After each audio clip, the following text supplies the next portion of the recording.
Oh, bud. Hey, how are you? Sit down here and tell us a story, young man. Yeah. This Let me tell you a lie, huh? This is a cowboy friend of mine that I've had for many, many years. And my God, I tell you what now, I'm not a storyteller, he is.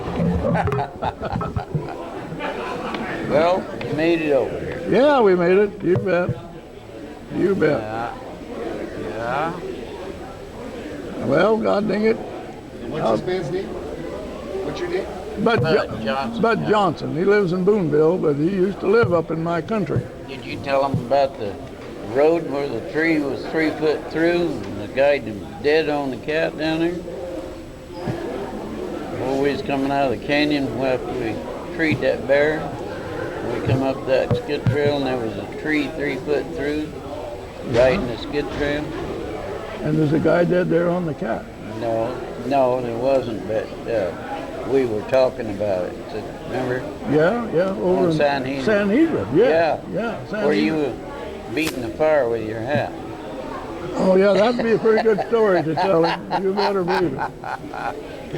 That was, you tell the story, bud. You're a better storyteller than Andrew Burgess. No, I don't think so, but anyway, we treated this bear down in this canyon, and we were coming out of there, and the cat had went down the hill, and there was a tree 3 foot through its butt, a fir tree. Oh, Andy says, that guy only made one swipe. I'll bet he's down here in the canyon with that old cat yet. Now I remember what happened was we got after this bear over there in the Sanhedrin Mountains in the knobcone pines, and it was awful. We caught a big old cat before we got after that bear, and we got down in there in that canyon, and along about dark, we got down to where the dogs had the bear treed, and we killed the bear, and we went back across the gulch and was going over there where our horses were, and so we built a fire and we would stay all night because we couldn't get out of there at night. I didn't think we was ever going to get out of there. That's what I figured. It was the end. But anyway, by golly, you know, we set the fire there, the campfire, and there was a log there, and we had an axe with a handle about 10, 12 inches long. Just the head of it, yeah. And it was loose in the head. There's the only tool we had, and that log, it was a pitch log, and it caught on fire. And we fought fire, Bud and I did, till what, 3 o'clock in the morning? 2 or 3 in the morning, yeah. And by God, then we finally dug out underneath that log the whole length of it and got that fire. I could imagine the whole world burning up. And by God, you know what? We then froze to death from then until daylight. After daylight, we went across and we got that bear and put it on our horses, and we started out of there, and that's when we come to this place where years before somebody went through that knobcone pine with a bulldozer, and I told Bud, I says, that guy never come out. He's dead in there somewhere. He never get out of here. I never forgot that. That's what I thought. And then, you know, Andy, so many big jumbles of rocks.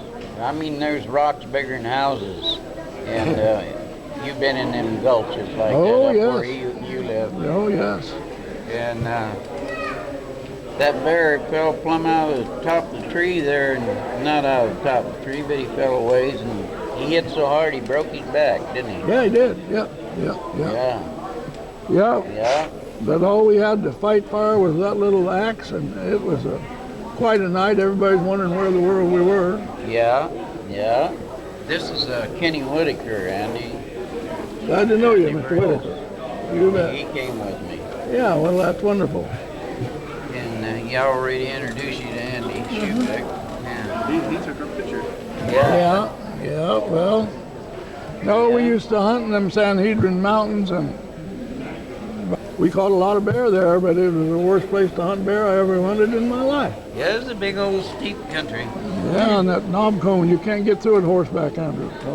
You can't get Over through there it. out of Eden Valley towards Elk Creek, Oh, it's just solid knob cones and manzanita brush. you got to get on a fir ridge or something there in the canyon and go down to get through it. You can't just go through it. So what do you do with the bear? Well, we eat them. We ate them, yeah. Yeah. What's bear meat like? Don't tell me it tastes like chicken. No, it's better than beef. You have to cook it right, like roasts. what have you. So you have to cook it long. So yeah, Slow, slow, yeah. yeah, and it gets tender, and boy, Delicious. it's good. Keeps better in the deep freeze than any other meat. Yeah. Bear meat does in the deep freeze. That old bear must have had 4 inches of fat all over his body. Oh yeah. Yeah. And I guess the women up there, they were pioneer women. You know, they claimed that they'd rather cook with bear grease than any other kind, and said it makes the best pie crust of any kind. That we knew a family up there in the head of the Mad River died from making bear bacon. Yep, I remember that. The whole family. I think one of them. One survived. One of them lived. One of them didn't eat it. That's the only reason. Yeah. They get trichinosis from it Trichinosis in it. Yeah. Didn't cook it well. because it No, wasn't they cooked. like see. their bacon. Oh, you're talking about the Stalking Girls? No, was it Stockton over on Mad River? Yeah, 2 Stalking Girls got poisoned on That's ground. what it was. That's Yeah. what it was. Yeah. Yeah. And they didn't cook enough to kill the bug in it.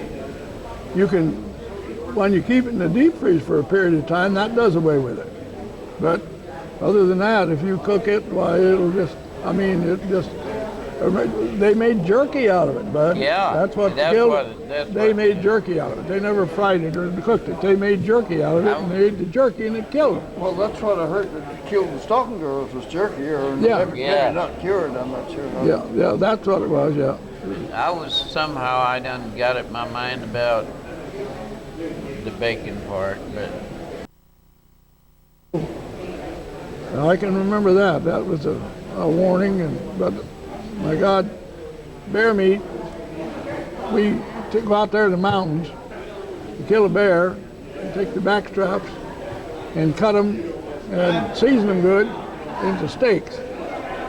And then, like, we'd leave the next morning and we'd wrap them in tin foil real good, and the campfire, and cover everything over with dirt.